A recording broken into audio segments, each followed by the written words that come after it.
An maka Abdallah Amdas a kotu sakamakon ya yi wani furuci ga 'yan Kannywood baki ɗayansu. Jama'a assalamu alaikum wa rahmatullahi wa barakatuhu.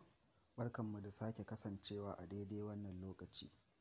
An maka Abdallah Amdas wato Excellency a cikin shirin labari na a kotu sakamakon wani furuci da hukumar Hisba ta gayyaci 'yan Kannywood. A lokacin da hukumar Hisba ta gayyaci 'yan Kannywood wasu sun halarta wasu ba su halarta ba. To a wannan taro ne da suka yi ya tashi wasu maganganu akan manyan 'yan Kannywood da wasunsu akan cewa wasu suna ɓata tarbiyya, wasu suna kawali, wasu suna dai gashi nan dai faɗar abubuwa akan wasu manyan jarumai na Kannywood. Ya ce mafi akasarin masu shura da wadda suka shahara da wadda suke da kuɗi a Kannywood su suke ɓata harkar fim ko kuma su suke ɓata harkar Kannywood ɗin ma baki ɗayanta.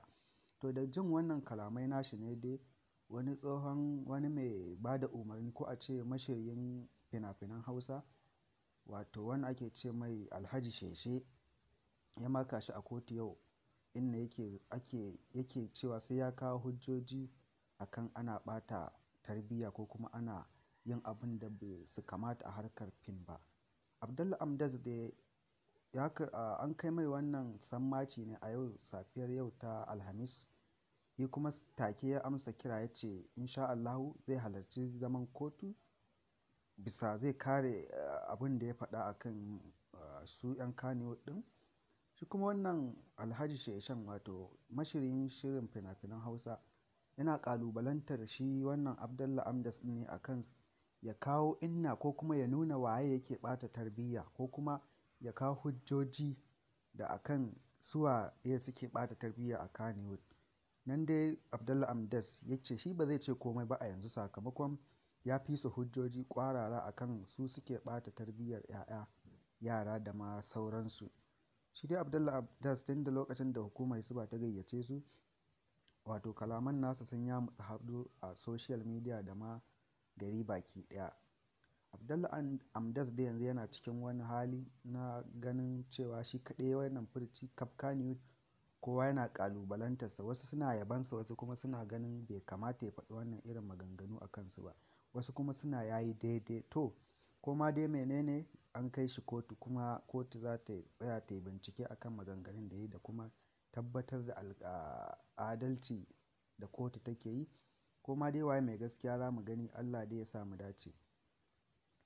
Wato Kannywood tana ɗaya daga cikin ɓata tarbiyyar mutane a dukkan hasashe da aka yi. Wato idan ka kula da yadda matan Kannywood ɗin wasansu daga ciki suke shigar banza da dai sauransu, wasu suna faɗin kalaman da ba haka nan yake ba, wasu suna aibata junansu. To wannan Kannywood dai tana da abubuwa da yawa. Za ka samu mutanen kirki a cikinta, za ka samu na banza, duk abin da kake nema a Kannywood to za ka samu. Abdallah Amdas dai ya yi wannan furuci ne akan cewa muddin 'yan Kannywood suna so a kawo gyara to ya kamata su fara gyara daga su karumin kansu isu sakamakon in ba manyansu ne suka gyara ba to Kannywood za ta ci gaba da yada alfasha a doron ƙasa. Sakamakon haka ne ma ake ganin kalaman Abdallah Amdas ɗin ya faɗi daidai.